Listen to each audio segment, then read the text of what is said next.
Entonces, hoy vamos a tratar el periodo, como ya les decía, de 1789 a 1848 en la perspectiva de Hobsbawm. Y Hobsbawm señala que en términos generales, lo llama la era de la revolución. Y uno tendría que preguntarse por qué este periodo es un periodo revolucionario. Pero más en particular, Hobsbawm dice que este periodo es el periodo en el que se produce la doble revolución. Y lo que va a determinar en términos generales el desarrollo histórico del mundo es esta doble revolución. En otras oportunidades nosotros decíamos que puede parecer eurocéntrica esta mirada, pero el siglo XIX fue eurocéntrico. Y lo que veremos, por ejemplo, es que cuando terminemos este periodo de 1848, una de las características es que el mundo es más eurocéntrico. Y no solo uno podría decir ni siquiera solo eurocéntrico, sino franco-inglés. El mundo queda fundamentalmente dominado por Inglaterra, muy en particular por Inglaterra, pero también por Francia. Y cuando se dice el mundo hay que entender la globalidad del mundo. China, por ejemplo, queda bajo la égida inglesa, lo mismo sucede con India, pero lo mismo pasa con África y también, por ejemplo, con América Latina. No hay ya una forma de dominación como la que tenía con respecto a América Latina el Imperio Español, pero sí hay una forma de dominación por parte del Imperio Inglés, sobre todo fundamentalmente a partir del asunto de la deuda. Cuando estudiemos la independencia de Colombia y las independencias latinoamericanas, veremos que estas son posibles en gran medida por dos cosas. Una, por el asunto de que la financiación procede de empréstitos fundamentalmente ingleses. Y dos, porque el Imperio Español, por el dominio que tiene Inglaterra de los mares, después de las guerras de independencia, ya no tiene ni la más mínima posibilidad de recuperar esos territorios. Si no hubiese estado Inglaterra allí como protector de alguna manera de estas revoluciones latinoamericanas, otra hubiese sido la situación. Pero entonces vuelvo al punto. Hobsbawm nos dice, este periodo está determinado por la doble revolución. Y esta doble revolución tiene que ver con ¿qué? Fundamentalmente con dos asuntos, con dos tipos de revoluciones muy distintos y que habrá que ver por qué a estos dos fenómenos se les aplica el mismo nombre. Por una parte tenemos la revolución industrial, estoy seguro que todos hemos escuchado hablar de la revolución industrial, pero muy seguramente no nos hemos interrogado o en nuestros tiempos escolares no se nos explicó mucho de qué se trataba eso y por qué era fundamental, sino que nos quedó como una idea de algo que fue importante y que hay que saber, pero que no necesariamente comprendemos. Pero estamos entonces ante una revolución fundamentalmente económica, aunque también con carácter, veremos que lo económico no se encuentra desligado de lo político. Y por otro lado tenemos la Revolución Francesa. Esta es la doble revolución que va a transformar el mundo en este periodo. Una de las características interesantes de la revolución industrial, a diferencia de la revolución francesa, es que en estricto sentido no se puede saber a ciencia cierta cuándo se inició. O sea, no, a diferencia de la francesa, que se puede decir 1789, y unos momentos específicos y particulares, como por ejemplo la toma de la Bastilla en julio de ese año, sobre la revolución industrial no se podría establecer con total precisión sus orígenes. Pero Hobsbawm dice, a efectos de comprender esta revolución, que la podemos situar en algún punto de 1770, 1780, 1790. O sea, las últimas décadas del siglo XVIII. Y se pregunta Hobsbawm qué significa que la revolución industrial estalló. Y aquí esto sí lo quiero leer literalmente porque me parece una definición muy precisa. Dice Hobsbawm, significa que un día entre 1780 y 1790, y por primera vez en la historia humana, se liberó de sus cadenas al poder productivo de las sociedades humanas, que desde entonces se hicieron capaces de una constante, rápida y hasta el presente ilimitada multiplicación de hombres, bienes y servicios. Esto es lo que ahora se denomina técnicamente por los economistas el despegue hacia el crecimiento autosostenido. Ninguna sociedad anterior había sido capaz de romper los muros que una estructura social preindustrial una ciencia y una técnica defectuosas, el paro, el hambre y la muerte imponían periódicamente a la producción. Esa vendría a ser la característica fundamental del proceso que origina la revolución industrial. Y yo creo que ahí uno ya va entendiendo por qué no se trata de un fenómeno aislado que nos debería llamar la atención en términos intelectuales, sino que se trata del inicio de una era en la cual aún hoy estamos. Ya lo decía en la primera charla, pero ese asunto de que la producción de bienes y el sostenimiento de la humanidad por eso mismo se pueda sostener indefinidamente, tanto así que hoy no hay un tope al crecimiento de la humanidad y no existe esa idea de que la humanidad puede crecer hasta cierto límite, pues los límites planetarios, ¿no? Pero la humanidad tiene las posibilidades de crecer tanto en términos demográficos como en términos productivos casi que indefinidamente. Insisto, hay unas condiciones ambientales que se lo impiden, pero la humanidad tiene esa capacidad. Eso no había sucedido antes. Una característica de la humanidad antes de la Revolución Francesa era la escasez, inclusive la escasez crónica, que conducía a permanentemente el acontecimiento de hambrunas, de incapacidad para sostener las formas elementales de la vida. Este es el cambio que se produce con la revolución industrial. Ahora, hay una cosa que no sé si les pasó lo mismo a ustedes que a mí, pero al menos en el colegio y en la universidad le solían decir a uno que la revolución industrial se produjo por unos desarrollos técnicos. O sea, le decían a uno, se inventó la máquina de vapor, se inventó el ferrocarril y desde ahí la humanidad pudo producir en términos ilimitados. Una de las cosas que dice Hobsbawm y que me parece lo más importante de este texto, más allá de todos los detalles que él nos ofrece, es que él dice que eso no fue así y que la causa de la revolución industrial no fue una mejora técnica. Por supuesto que la revolución industrial implicó un conjunto de avances técnicos impresionantes. Nomás este asunto del ferrocarril yo creo que nos debería llamar profundamente la atención, además que posiblemente nos sirve para interpretar fenómenos contemporáneos. Pero ustedes imagínense lo que significó pasar de una manera muy rápida de moverse o a pie, que era lo común, o a la velocidad de un vehículo movido por animales o por seres humanos, a pasar a tener la posibilidad de desplazarse a más o menos 90 kilómetros por hora. La revolución debió haber sido impresionante.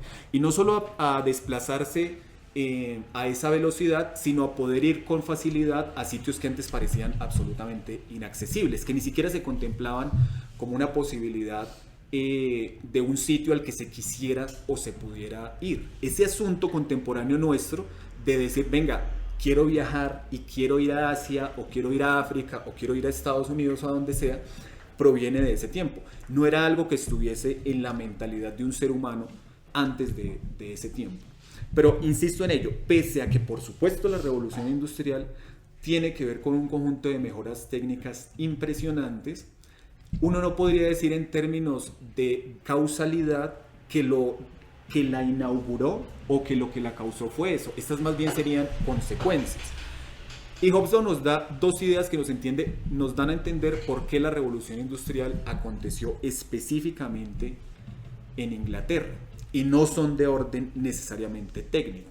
La primera razón es que en ese tiempo ya había un dominio por parte de Inglaterra de grandes zonas del mundo. Por ejemplo, como ya lo había dicho, de la India. Inglaterra tenía una posibilidad de dominio que no tenían otros países, y en esa medida tenía una posibilidad que no contaban con ella otro tipo de naciones, como la de contar con unos mercados muy fijos. O sea, una de las dificultades que tenía ese tiempo para generar formas del capitalismo no solo era en términos productivos. Por supuesto, la humanidad no tenía capacidad productiva, sino suponiendo que fuera posible producir, ¿dónde se iba a vender ese tipo de producción incrementada? Pues Inglaterra tenía la posibilidad de controlar mercados y de aspirar a controlar mercados. Y una segunda cosa muy importante, una segunda causa de la revolución industrial, es que los ingleses ya habían hecho una revolución previa en el siglo XVII, que eso en alguna oportunidad lo estudiaremos, pero lo único que me parece importante señalar al respecto es que esa revolución había constituido una clase terrateniente con una mentalidad de hacer negocios, pues para decirlo en términos simples, de generar procesos productivos y de hacer negocios. Esa clase fue la que pudo tener un dominio de la tierra y tener un excedente productivo. Si no había excedente productivo, no podía tenerse acumulación de capital. Entonces lo que Hobsbawm va a señalar es que es esa clase la que se ve precisada a hacer la revolución industrial. Y esa clase desarrolla algo que será muy importante para sostener la revolución industrial, y es una producción agrícola incrementada. Toda revolución industrial, inclusive hasta el presente, supone la necesidad de alimentar a un conjunto muy grande de trabajadores.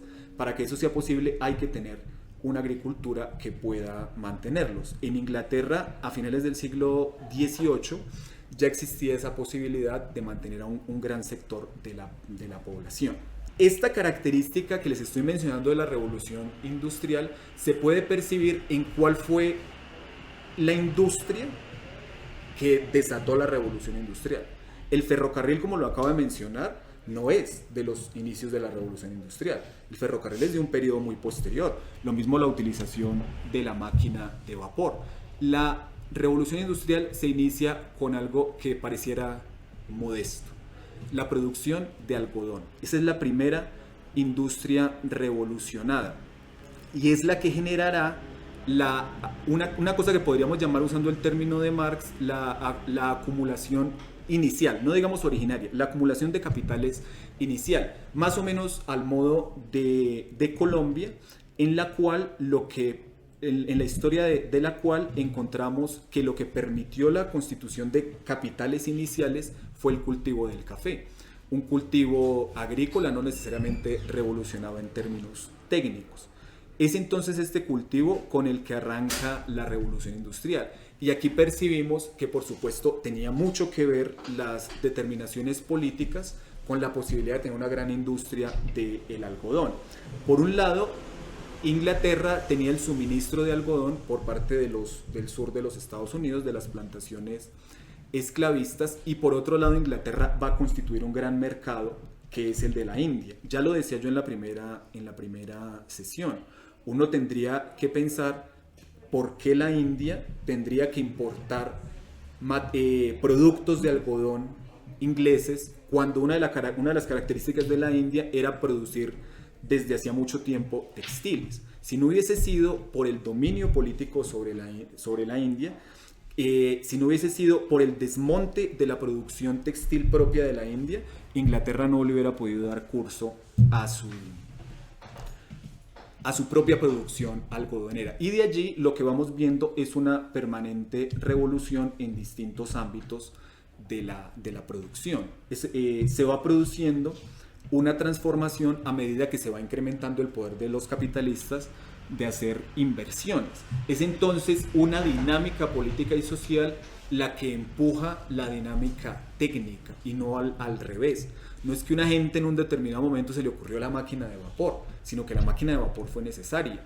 No fue que a una gente se le ocurrió el ferrocarril, sino que el ferrocarril en un determinado momento histórico y político se hizo necesario. ¿Cuál fue, por ejemplo, la razón de que surgiera el ferrocarril? La producción minera. La gran pregunta que se hacían los ingleses era cómo hacer para sacar el carbón, para moverlo por el país, y la respuesta fue el ferrocarril. La vía férrea se inventó primero como un mecanismo de desplazamiento de carbón, y a partir de eso ya surgió casi que lógicamente la idea de que con eso no solo se podía hacer desplazamientos al interior de una mina de donde se está explotando a la salida de la mina, sino que tranquilamente el ferrocarril podía ser utilizado para desplazamientos mucho más extensos y para mover muchas más cosas, inclusive personas. Y por eso desde 1815 sitúa Hobsbawm un segundo momento de la revolución industrial, y es cuando se inicia el proceso de mecanización. Allí encuentra Hobsbawm una ruptura entre lo que venía anteriormente. Cuando hablábamos de la explotación del algodón, encontrábamos sí algunos desarrollos, por ejemplo, en términos de tejidos, había desarrollos técnicos, pero no eran grandes desarrollos. Inclusive sucedió una cosa muy curiosa, y es que la innovación dentro de la industria textil no la produjeron científicos o gente que dominara ciencias naturales. De hecho, una de las cosas que dice este historiador es que las ciencias naturales estaban muchísimo más desarrolladas en Francia que en Inglaterra, sino que la revolución de la industria textil la produjeron los que trabajaban con los textiles, o sea, directamente los productores del textil, los expertos en ese tipo de explotaciones económicas. Y no se trata de grandes transformaciones. Por supuesto que si hay una transformación grande entre tejer manualmente y un telar mecanizado, hay una transformación, pero no una transformación en términos tecnológicos enormes y radicalmente distintos. Por supuesto, eso sí incrementaba la producción, pero no va a tener que ver con otro momento de la revolución industrial donde ya la ciencia se aplica masivamente a la producción, sino que se trata de innovaciones muy localizadas, muy precisas y agenciadas por sujetos que no necesariamente eran expertos y no necesariamente, por ejemplo, comprendían los principios físicos o químicos detrás de lo que estaban realizando, sino que se trataba de innovaciones hechas en términos prácticos por quienes se dedicaban a ese tipo de explotación. Y lo mismo sucede con la mecanización. Detrás de este ánimo innovador está una lógica económica y política que empuja a aumentar la tasa de ganancias. Sucede con esto algo que es muy llamativo, y es que se empieza a percibir una tendencia que es propia del capitalismo, y es la disminución de la ganancia. Hay dos factores que hacen que la economía se tenga que mecanizar. Uno, que a medida que se produce más, se abaratan los costos de lo producido y en esa medida se disminuye la tasa de ganancia. Y dos, que los industriales ingleses se encontraron con un problema que sigue siendo un problema del capitalismo. Hay unos trabajadores que cobran y cobran cada vez más, y existe la necesidad de reducir costos. ¿Cuál es una de las formas de reducir costos? Por supuesto, y se utilizó en la revolución industrial, emplear mujeres y niños y pagarles menos, o tener jornadas de 14, 15 o 16 horas que incrementaran la producción. Pero hay una forma que es muchísimo mejor y mucho más eficiente, que es la tecnología. La mecanización, entonces, se produce por esos dos motivos. Como se reduce la tasa de ganancia, resulta positivo ganar menos en cada unidad de una mercancía producida, pero producir muchísimas más e invadir el mercado mundial de eso. Y en segundo lugar, para disminuir el poder de la clase trabajadora. Por ejemplo, para ya no necesitar trabajadores altamente calificados, sino necesitar gente con un saber menor que sea capaz de operar una máquina. Esto, según Hobsbawm, es lo que conduce a la mecanización. Y finalmente, esta periodización de la revolución industrial cierra con dos asuntos. El primero, que Inglaterra empieza a generar o a instalar una industria de los bienes de producción. Señala Hobsbawm que toda revolución industrial implica que las economías en un determinado momento sean capaces de producir sus propios bienes de producción. ¿Qué son bienes de producción? Los que sirven para producir otras cosas. Hay unos bienes destinados al consumo, para simplificar mucho esto, y hay otros bienes que sirven para producir otros bienes. Si un país no logra tener su propia industria de producción de este tipo de bienes, pues no puede continuar su revolución industrial. Entonces, en primer lugar, lo que inaugura el último periodo de la revolución industrial, que va de 1830 a 1850, es el hecho de que Inglaterra monta una industria pesada de bienes de producción. Y lo segundo es el ferrocarril. El ferrocarril también transforma radicalmente la revolución industrial y la economía inglesa, en particular porque el ferrocarril empieza a demandar un producto que hasta entonces sí era usado, pero no masivamente, que era el hierro.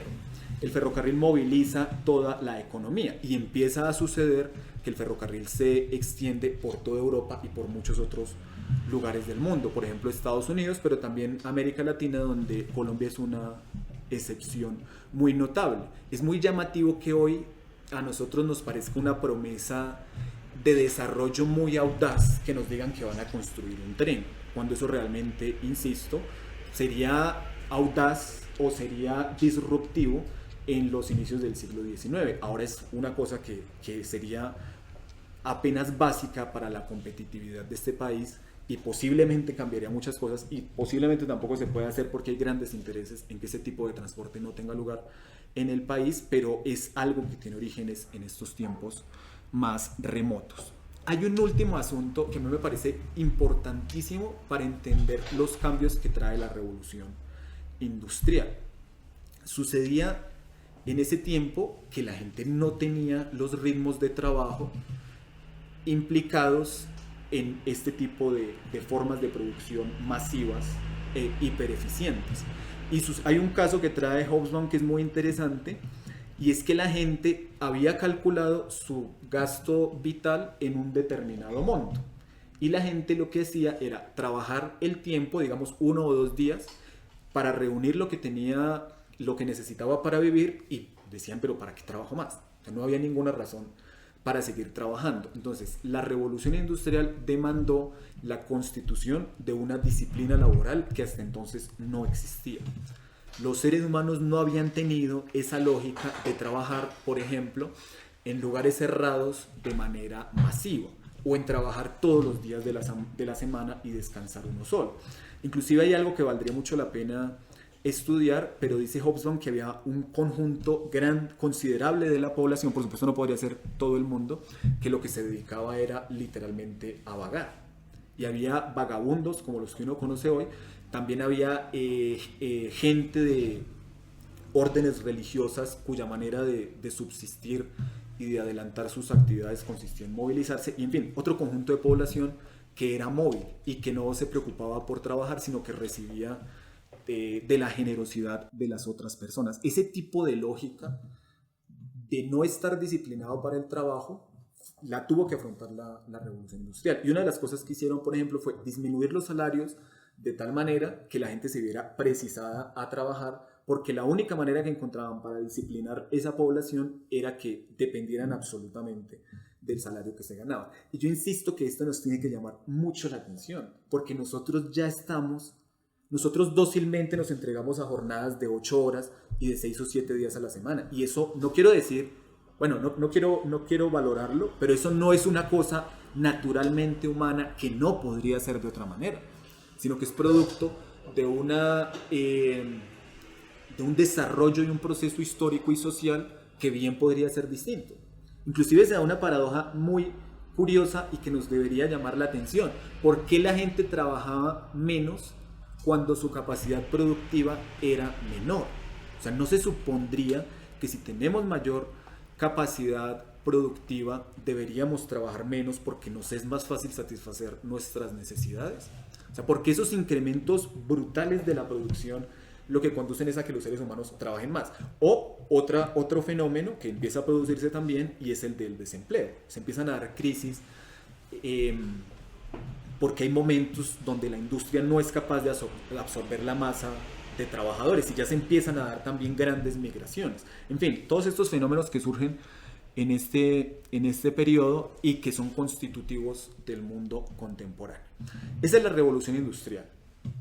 Pasemos a la revolución francesa, que es de otras características, tiene unos actores más precisos y en particular tiene una periodización muy clara. Ahora, una de las cosas que uno tendría que preguntarse, y allí se enreda la periodización, es qué tan atrás hay que ir para indagar las causas de la Revolución Francesa. Y aquí sí la cosa es muy distinta, porque uno puede precisar cuándo fue la toma de la Bastilla, digamos, o cuándo inició la llamada República Jacobina del año 2, o cuándo Napoleón es nombrado cónsul, pero los antecedentes sí son más difíciles de precisar. Y sobre todo hay otra pregunta que es muy importante para abordar la Revolución Francesa, y es por qué consideramos que la Revolución Francesa es más relevante que otro tipo de revoluciones que se habían dado antes de esta. Por ejemplo, ¿por qué la Revolución Francesa es más importante que la Revolución de Estados Unidos que se ha producido en 1776 o la Revolución Inglesa que, como ya les decía, se produjo en el siglo XVII. La gran pregunta es por qué esta revolución aparece como un hito en los procesos de transformación del mundo, mucho más importante que otros. Y aquí les voy a dar las causas que da Hobsbawm. La primera es porque cuando hablamos de Francia hablamos de dos cosas. Uno, de uno de los estados más poblados del mundo. Y en segundo lugar, de la monarquía absoluta, digámoslo así, más caracterizada o más característica de Europa. Francia era un estado muy poderoso y además contaba con una población que en términos proporcionales era muy importante, por ejemplo, con respecto a Inglaterra o a otros países de menor capacidad demográfica. En segundo lugar, porque la Revolución Francesa fue la más radical. Y aquí veremos un asunto que me parece muy importante, y es que la Revolución Francesa en su desarrollo histórico tiene momentos de mayor o de menor radicalidad. Inclusive es de la Revolución Francesa donde surge otra cosa que es muy importante, y es esta diferenciación entre moderados y radicales. Eso no existía tan característicamente hasta ese momento, porque fue una revolución de masas, y esto sería muy importante en algún momento estudiarlo mejor. Pero por ejemplo hay unas revoluciones posteriores, por ejemplo en 1830, que ya no son de masas, sino son de pequeños núcleos revolucionarios. Por esta idea de que la población intervenga masivamente en el desarrollo de la revolución es muy propio de la Revolución Francesa. Inclusive uno, bajo esa premisa, podría analizar las revoluciones de independencia de América Latina y de Colombia. Estas fueron revoluciones de masas, o más bien fueron revoluciones en las que quizá en algunos momentos las masas tuvieron una mayor o una menor participación, pero fueron de alguna manera unas revoluciones de una determinada élite, y en esa medida sus limitaciones se debían a no afectar los intereses de una élite. Otra característica que es muy interesante, y no sé si les va a parecer esto tan inmediatamente entendible como no me pareció a mí cuando lo leí, y es que Hobsbawm dice fue una revolución ecuménica. Y esto significa que desde el principio fue una revolución que aspiró a ser universal. No sucedió lo mismo con la Revolución Inglesa y con la Revolución Americana. Inmediatamente se desata la Revolución Francesa. Una de las cosas que sucede es que el ejército francés intenta llevar la revolución a otros lugares de Europa, y en alguna medida lo consigue. La Revolución Francesa implicará la expansión de Francia por Europa, y por supuesto no solamente con el espíritu liberador de los oprimidos, sino también para promover sus propios intereses geopolíticos. Pero esta es una característica por definición de la Revolución Francesa, que yo creo que uno quizá encuentra posteriormente en los propósitos de revolución socialista. La Revolución Rusa, por ejemplo, también se planteó como una revolución que debía hacerse mundial en 1917, que después ya ellos mismos dijeron, nos toca cambiar la idea y pasar de la idea de la revolución mundial a la idea del socialismo en un solo país. Es distinto, pero esa también intentó ser una revolución ecuménica. Y finalmente Hobsbawm nos dice, bueno, aceptemos que la Revolución Francesa se produce en un contexto de contestación o de impugnación de lo que se llamaba el antiguo régimen, pero reconozcamos que fue el hito fundamental de ese confrontar, de ese atacar, de ese buscar superar el antiguo régimen, que como ustedes saben, el antiguo régimen se sostenía fundamentalmente en su carácter monárquico y feudal. Y una de las cosas que va a hacer la Revolución Francesa es cambiar radicalmente este asunto. Si nos interrogamos por los antecedentes de la Revolución Francesa, necesariamente tenemos que saber que el siglo XVIII fue un periodo de crisis de la monarquía absoluta. Y fue un periodo crítico para este tipo de régimen por dos razones. Una, porque había una crisis económica. O sea, uno de los problemas fundamentales del Estado monárquico era el de su financiación, y todo el siglo XIX fue problemático en esos términos, pero sobre todo porque se ha planteado una disputa de clase que era muy difícil de resolver. Como ustedes saben, en la Francia del siglo XVIII, para generalizar mucho, contábamos con una nobleza, que Hobsbawm dice que eran más o menos 400.000 personas, que tenían la preeminencia social. Las clases más altas eran las clases nobles. Y por supuesto ya aparecía la figura del monarca, pero aparecía también una nobleza alrededor del monarca, que era la que tenía los cargos públicos. Y también aparecía el clero, la religión específicamente católica, que era fundamental para el sostenimiento del poder. Estas eran las clases dominantes, pero habían otras clases. En particular había una clase emergente, lo mismo que en Inglaterra, que era una clase que se sostenía fundamentalmente en los negocios, en la producción mercantil y que iba en ascenso. Además, esa clase internamente también estaba dividida, y eso es importante saberlo. Había una alta burguesía que tenía la posibilidad inclusive de acceder a volverse medianamente noble.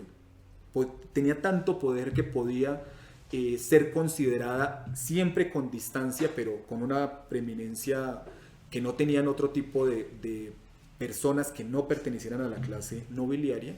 Pero también había una burguesía media y una burguesía baja. Y esto insisto que es muy importante porque depende del lugar que se ocupara en la burguesía, o depende del lugar de la burguesía que estuviera en el dominio social, se daba una mayor o una menor radicalización de la revolución. Y había otro tipo de estamento social, que era el 80% de la población, que eran los campesinos, por una parte.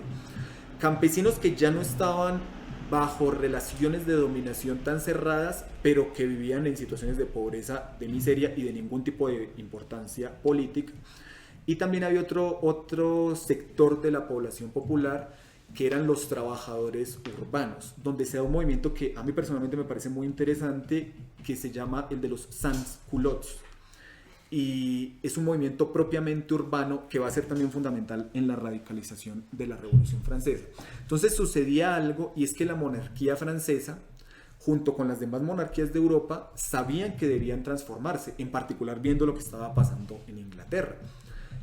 La monarquía francesa sabía que si no reformaba sus instituciones sociales y económicas, fácilmente iba a ser superada por otras, en particular por su rival inglés. Entonces sabía que tenía que reformarse, pero al mismo tiempo la nobleza impedía ese tipo de reformas. Y un ejemplo muy sencillo: para efectos de que el Estado iniciara una transformación económica semejante a la de la Revolución Industrial, pues se necesitaba que lo hicieran las clases interesadas en generar una revolución industrial y que sabían de eso. Los nobles en particular eran o combatientes, los nobles sabían hacer muy bien la guerra, o los nobles también estaban en el clero, pero los nobles no sabían producir en términos económicos. Los nobles no tenían esa característica burguesa del trabajo. De hecho, para los nobles el trabajo era deshonroso, no era una característica constitutiva de ellos. Entonces, el monarca francés sabía que le convenía tener mejor funcionarios que pudieran desarrollar procesos productivos, pero la nobleza que ocupaba los cargos públicos era reticente a abandonar el monopolio de los cargos públicos, y en esa medida a dejar entrar a ocuparlos a gente que no hiciera parte de esa clase. Entonces allí teníamos un conflicto de clase que tarde o temprano iba a estallar, y que de hecho ya generaba tensiones en términos sociales. Entonces esta tensión entre las clases sociales, unas clases con unas determinadas capacidades productivas, con un estatus social pero que no se sentían reconocidas, y otras clases que ya tenían el poder pero se veían amenazadas por los demás, por los que no eran nobles, allá había una contradicción que tenía que ser resuelta. Y si a esto se suma una crisis económica terrible, que en particular se intensificó en 1788 y 1789 con malas cosechas, esto condujo a que la monarquía hiciera algo que aspiraba a salvarla de esas dificultades, pero que resultó hundiéndola, y fue acudir a una institución feudal que no se convocaba desde 1600 y pico, creo que 1614, que fue la de los Estados Generales.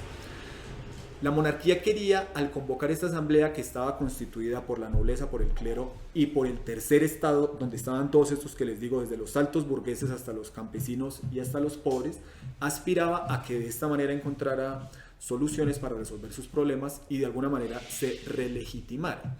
Y lo que sucedió en esta asamblea es que las clases burguesas, o el tercer estado, para para mezclarlos a todos, no estaba de acuerdo con una característica propia de esa institución. Y es que como había 3 estados, nobleza, clero y el tercer estado, como había esos 3 estados, las decisiones se tomaban como cuerpo. Cada estado votaba, por decirlo así, de una manera. Si esa es la manera de decidir, pues era muy claro que los sectores aristocráticos constituidos por la nobleza y por el clero, pues tenían 2 votos y los otros tenían un solo voto. Entonces lo que proponían el tercer estado era que se votara individualmente, que crearan una asamblea donde cada persona emitiera un voto en un determinado sentido. En ese sentido eran mayoritarios los del tercer estado. Por supuesto, esto no le interesaba a la monarquía y lo impidió, y sucedió una suerte de rebelión del tercer estado que se convirtió en una asamblea aparte y se atribuyó la capacidad de crear una nueva constitución para Francia. Allí estalla este conflicto. Pero hay una cosa que es muy interesante, y es que esta Asamblea Nacional está dominada por la alta y por la media burguesía. Entonces lo que aspiraba esta asamblea era a transformar la monarquía absoluta en una monarquía constitucional.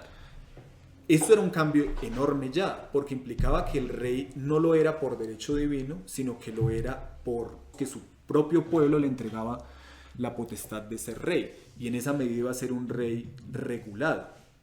Pero por supuesto esto era algo que la monarquía no podía aceptar, aunque efectivamente en principio lo aceptó como una manera de defenderse, pero rápidamente se rebeló contra esto y se inició la contrarrevolución. Una de las cosas que uno debe entender cuando estudia un proceso revolucionario es que quizá el momento fundamental no sea el de su estallido, sino el de su resistencia y el de su capacidad de soportar los embates de la contrarrevolución.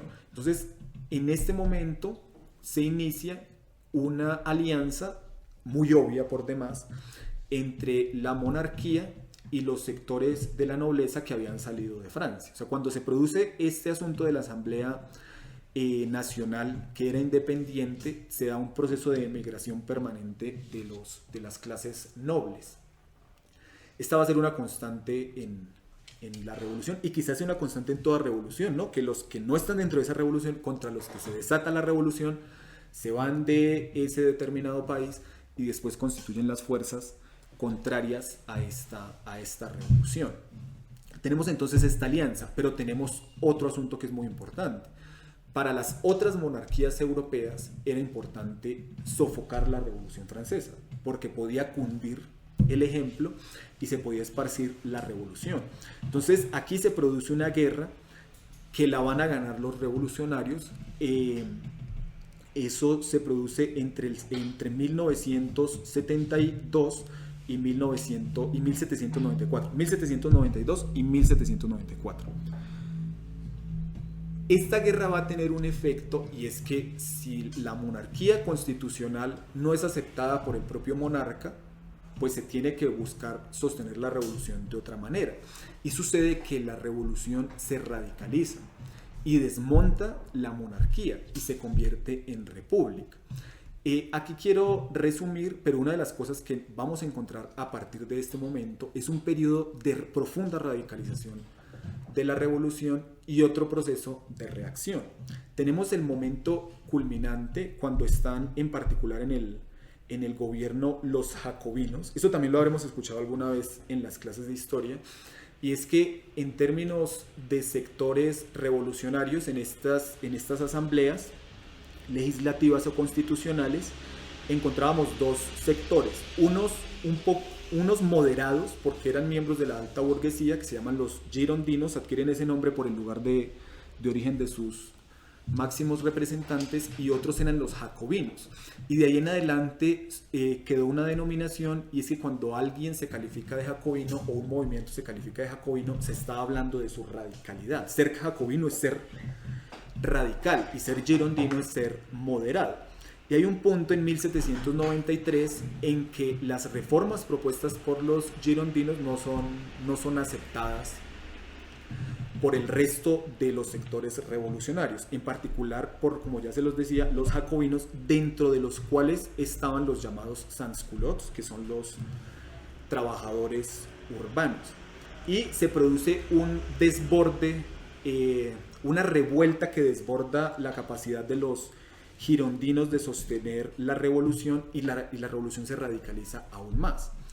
Esta radicalización implica muchas transformaciones, por ejemplo, el hecho de que se profundice la expropiación de los bienes de la iglesia, pero también sucede algo que será fundamental para defender la revolución, y es que los jacobinos se inventan algo que hasta el momento no existía, y es que la guerra y la resistencia contra el invasor externo o contra los sectores contrarrevolucionarios las haga todo el mundo.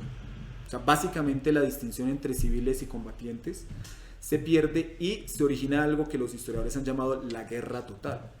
Esta fue la única manera de defender la revolución y derivó en algo que se llamó el terror, que estoy seguro que también lo hemos escuchado. Un momento de la revolución donde los miembros jacobinos de esta, en particular sus dirigentes, dentro de los cuales aparece el más caracterizado, que es Robespierre, desatan una persecución violenta contra quienes no hacen parte de esos sectores, acusándolos de contrarrevolucionarios o de moderados. Llegamos a un punto en el que los jacobinos logran que Francia venza en la guerra, inclusive los jacobinos logran conquistar otros territorios y llevar los procesos revolucionarios a esos otros territorios.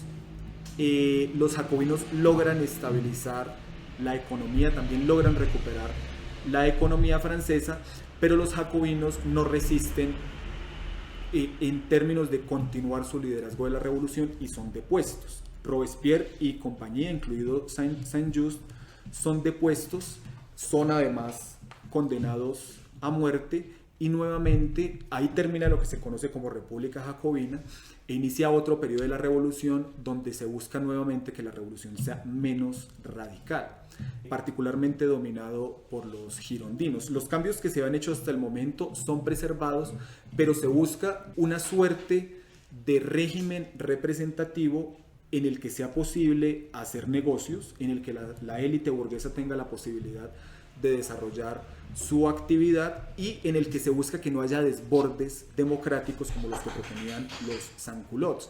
Se busca, por ejemplo, que el voto no sea, el sufragio no sea universal, sino que el voto esté reducido a unas determinadas personas que tengan una capacidad patrimonial específica.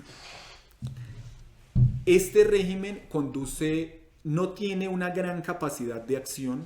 Estos moderados posteriores no tienen la misma capacidad que tenían los jacobinos, y empieza a sucederles algo que es muy interesante también para analizar procesos históricos contemporáneos, y es que los éxitos militares del ejército francés lo van constituyendo en una suerte de poder que inclusive se determina a sí mismo y no le da cuenta al poder civil. Además, se produce una crisis económica y además se produce un ataque por parte de potencias extranjeras a Francia, y esto conduce a que se nombre a un militar que había sido muy destacado, que tiene un origen relativamente modesto, que es Napoleón. Se abandona entonces la conducción de la revolución por un cuerpo colegiado y legislativo, y se instala en principio a Napoleón como cónsul, y después de cónsul se instala como cónsul vitalicio y después como emperador. De manera que en el año 1799 se sitúa el fin de la Revolución Francesa. No es que se reviertan necesariamente todos los avances, aunque la monarquía va a ser restaurada posteriormente. De hecho, un emperador es una forma de la monarquía, pero inclusive la monarquía va a ser restaurada en términos del linaje de los monarcas anteriores, pero muchos cambios que se han realizado en Francia se van a mantener, pero se van a mantener bajo esa lógica que yo les decía, de una sociedad burguesa de clases, donde hay igualdad ante la ley, pero no necesariamente igualdad de todos los ciudadanos, donde no se garantizan cosas imprescindibles para el ejercicio de los derechos. Por ejemplo, los jacobinos hacían algo que hasta hoy suena muy revolucionario. los jacobinos hacían control de precios para que los sectores populares pudieran acceder a los bienes, y además los jacobinos instauraron el derecho al trabajo como un derecho real que podía ser reclamado. Las condiciones de satisfacción de los derechos ya quedan a la suerte de cada uno, y queda un régimen de jerarquía, esta vez ya no por los títulos nobiliarios, sino más bien por la clase. Y entonces, en esa medida, los que van a poder votar van a ser unos sectores muy específicos, los que van a tener el poder real van a ser los sectores burgueses. Napoleón es alguien que racionaliza y termina de instaurar el régimen burgués en Francia. Es un elemento, podríamos decirlo así, de afianzamiento del capitalismo francés. Luego se va a dar un momento en la historia que va de 1799 a 1815, que es lo que se conoce propiamente como las guerras napoleónicas. Hay un capítulo específico del texto de Hobsbawm que se llama La Guerra, y que básicamente va a tratar este periodo. Europa estuvo en guerra desde 1792. En términos de Francia, esa guerra fue agenciada por quienes lideraban la revolución, pero después de 1799 y hasta 1815, esas guerras las va a liderar Napoleón y va a tener éxitos inmensos. Hasta 1712 o 13, Napoleón, en términos de batallas en tierra, va a ser el dominador de Europa. Donde no le irá muy bien es en la batalla naval, porque hay un dominio inglés, como ya les contaba anteriormente, pero es un periodo de guerra que va a transformar Europa y que va a derivar en la reinstalación y en un proceso que se conoce como de restauración, en el que las monarquías vuelven a tener poder. En este periodo se crean o no se crean, sino se consolidan un conjunto de potencias que son las que van a dominar el mundo y las que van a determinar la guerra. Por un lado, ya lo decíamos, Francia tiene una característica interesante, y es que tiene aliados en otros territorios, pero no tiene como aliados a regímenes instaurados, sino a gente pro-francesa en territorios donde dominan las monarquías. Y por otro lado está Gran Bretaña, en lo que se conoce como el bando antifrancés, que sí está acompañada por potencias fundamentales de la época, en particular Austria, Rusia y Prusia. Ustedes saben que en ese momento Alemania todavía no estaba unificada. Alemania se va a unificar en 1870, y ese sector de población alemana está dominado fundamentalmente por Austria y por Prusia. Lo que hegemoniza esos territorios son estos dos regímenes políticos, por llamarlo de esa manera. Bueno, lo que les quería decir, pero creo que ya el tiempo se va agotando y que no es tan necesario, había la dominación que logra Francia, o la difusión que logra de sus ideas y de su régimen, y lo mismo sucede con Inglaterra. Allí tenemos procesos coloniales que son la causa fundamental de estas guerras. ¿Por qué se producen las guerras napoleónicas? Porque hay una disputa entre ingleses y franceses por quién va a dominar el mundo. Y como les decía, Napoleón, aupado por los éxitos militares de Francia durante la Revolución, va a sentir que tiene la potestad de tener muchos más dominios de los que es simplemente Francia, y lo propio sucede con Inglaterra. Inglaterra ya tenía un pasado colonial muy notorio. Estas guerras napoleónicas van a traer 3 cambios fundamentales: cambios en las fronteras, cambios institucionales y una transformación de la atmósfera política. En cuanto a los cambios en las fronteras, va a suceder algo que es también importante para entender el presente, y es que había muchas zonas de Europa que eran territorios minúsculos, inclusive de unas cuantas hectáreas, con príncipes, con duques, pero eran territorios muy pequeños que no se podía decir que fueran un estado moderno, porque, por ejemplo, dentro de los propios territorios había aduanas internas. Entonces era posible que dentro de un mismo país, para pasar de un lado a otro, había que atravesar una aduana, y no había una sola fuente de una ley. Entonces, en ese tiempo primaba la dispersión territorial, no existía un estado moderno como lo conocemos actualmente, que se trata de un gran aparato administrativo y legislativo que como poder único, por supuesto puede estar dividido, pero en últimas constituye un poder único, establece las leyes de ese territorio. No, existían muchas entidades territoriales y administrativas dispersas. Inclusive se puede dar el caso de que dentro de una entidad administrativa mayor hubiese una más pequeña, o que el mismo príncipe tuviera varios dominios. Una de las cosas que va a suceder después de esta guerra es que se racionaliza ese tipo de dispersión y se crean estados más grandes. Se inicia la creación de estados más grandes. Eso, por supuesto, es un proceso que va a tener desarrollo durante todo el siglo, pero sí se da una transformación de las fronteras para que esos pequeños estados dejen de existir, en particular porque esos pequeños estados tenían un problema muy grande y es que no podían resistir a los grandes estados. Entonces va a haber una transformación en las fronteras, va a haber cambios institucionales. Ese es un gran éxito de Francia. Quienes han estudiado derecho saben, por ejemplo, que Napoleón ideó, basado en otros antecedentes, por ejemplo, toda la legislación civil. La legislación civil es la legislación de los asuntos privados, los matrimonios, los contratos, cómo se transmiten los bienes, etc. Y en otros sentidos, Napoleón hizo una gran obra legislativa. Esto se va a extender por los distintos países. Son de esas reformas que se producen como reacción.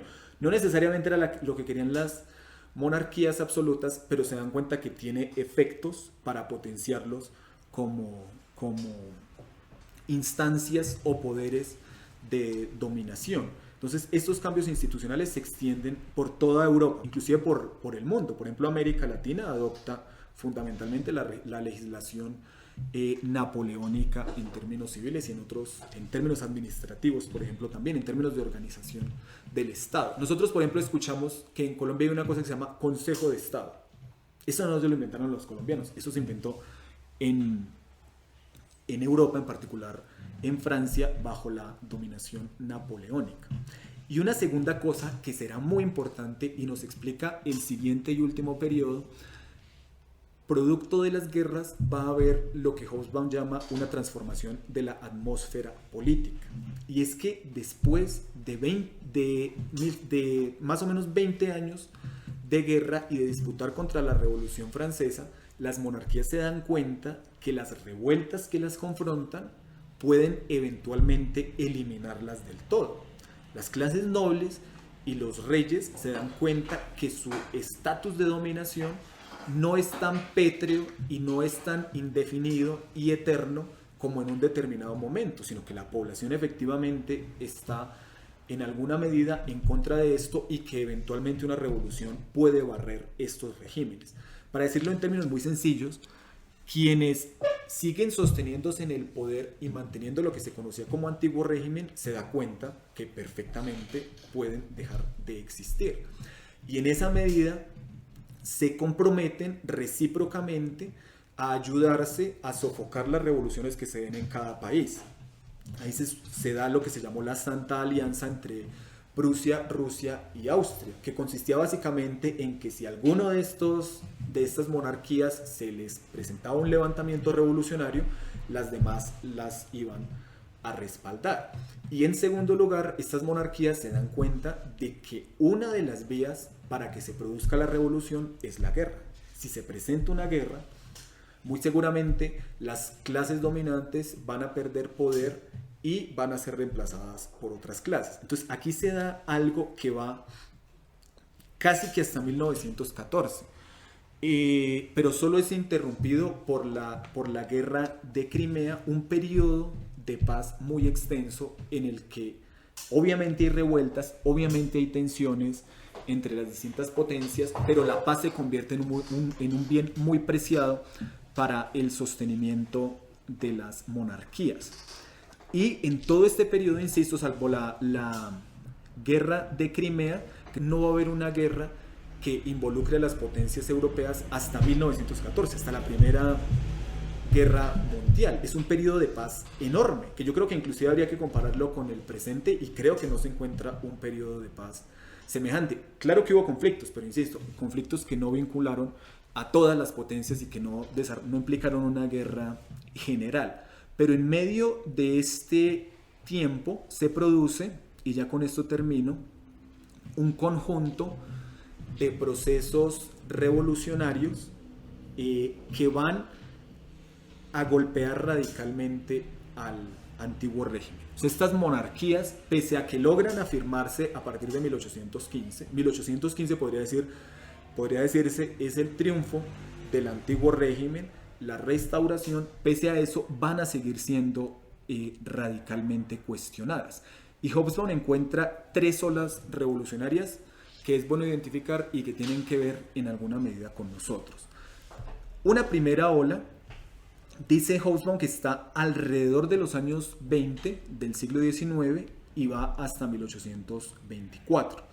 Se produce en la Europa mediterránea, en España, en algunos lugares de Italia. Recuerden que Italia no era Italia. Italia era un conjunto de reinos y principados independientes. No existía como entidad política unificada. Entonces, en particular en la Europa mediterránea, en Nápoles y en Grecia.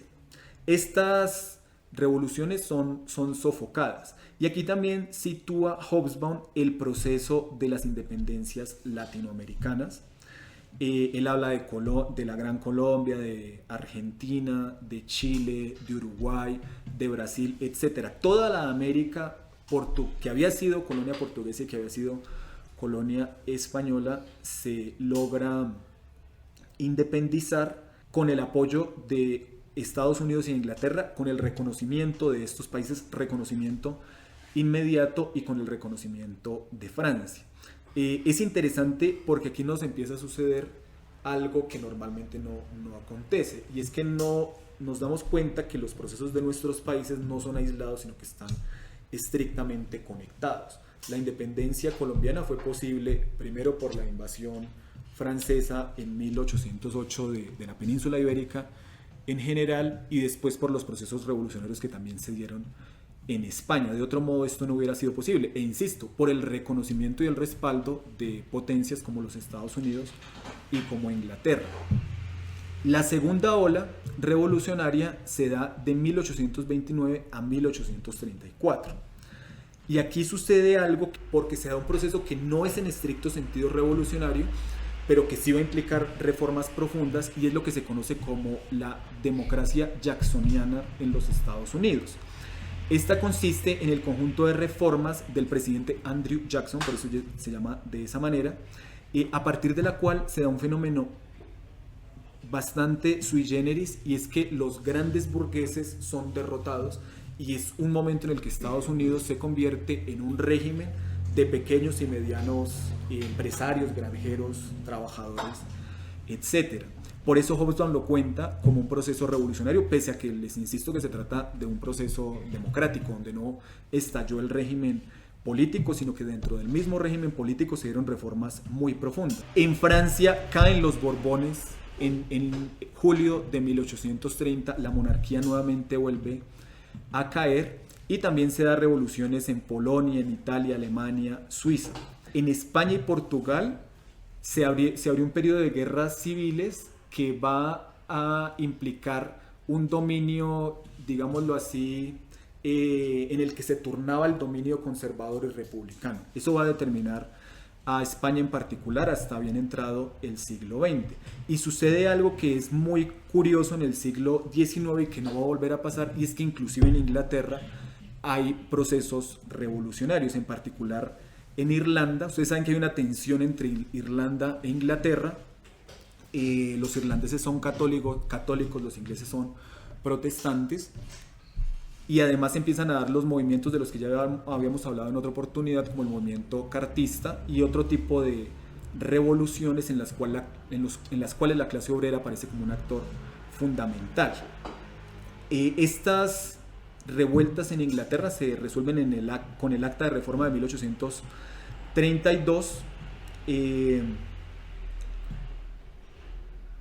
Bueno, eso no quiero entrar en ese detalle, pero hay un proceso revolucionario en Inglaterra que no la va a transformar radicalmente, pero que sí va a cuestionar el poder instalado, y que va a suceder algo posteriormente, y es que no va a responder Inglaterra a los procesos revolucionarios del continente, sino que Inglaterra va a asumir una dinámica autónoma. En este ciclo revolucionario de 1830 ya se empieza a dar una novedad con respecto a otros ciclos revolucionarios, y es que las clases trabajadoras ya encuentran formas de organización autónoma. Cuando, por ejemplo, les hablé de los jacobinos, tenemos una fuerza en la cual sí aparece la clase trabajadora, pero liderada por elementos burgueses. En este momento, la clase trabajadora ya se da cuenta que los elementos burgueses tienen un problema, y es que están con ellos en los momentos de estallido revolucionario, pero cuando triunfan, los elementos burgueses se vienen en contra de las clases trabajadoras, porque las clases trabajadoras son un empuje en pos de la radicalización. Entonces se va a convertir el movimiento obrero en un movimiento autónomo, y esto será fundamental para lo que queda del siglo XIX y también para el siglo XX. Y finalmente la tercera ola revolucionaria se da en 1848. Esta ola revolucionaria es producto de una crisis que ya venía desde 1830. Se produce en Francia, se produce en casi toda Italia, se produce en los estados alemanes. Recuerden ustedes, Alemania no estaba unificada, estaba hegemonizada por Prusia, pero había otros estados como Sajonia, etc. Y en gran parte del imperio austrohúngaro. También se produce en otros países como España, Dinamarca, Rumania, y de forma esporádica nuevamente aparece Irlanda. Aquí sucede algo que Hobsbawm también reconoce como un hito histórico, porque, claro, yo les decía a ustedes que la Revolución Francesa tuvo intención de ser ecuménica y de expandirse, y en alguna medida lo logró con sus propios ejércitos, pero lo que sucede en 1789, abro comillas para citar a Hobsbawm, lo que en 1789 fue el alzamiento de una sola nación, era ahora, 1848, al parecer, la primavera de los pueblos de todo un continente. Estos movimientos que les acabo de describir, que van entre los años 20 y los años 1848, son una reacción a la restauración que se produjo en 1815. Tenemos entonces que lo que pareció cuando Inglaterra y sus países aliados triunfaron sobre Francia, parecía un dominio definitivo. 1848 es un año fundamental porque además de esta revolución, es el año en que aparece el Manifiesto Comunista de Marx y Engels. Y lo que denota es que estos regímenes que se sentían relativamente seguros, que creían haber superado su mayor punto de adversidad con la Revolución Francesa, finalmente van a seguir siendo seriamente cuestionados. Pero eso será en periodos posteriores que veremos en las próximas sesiones.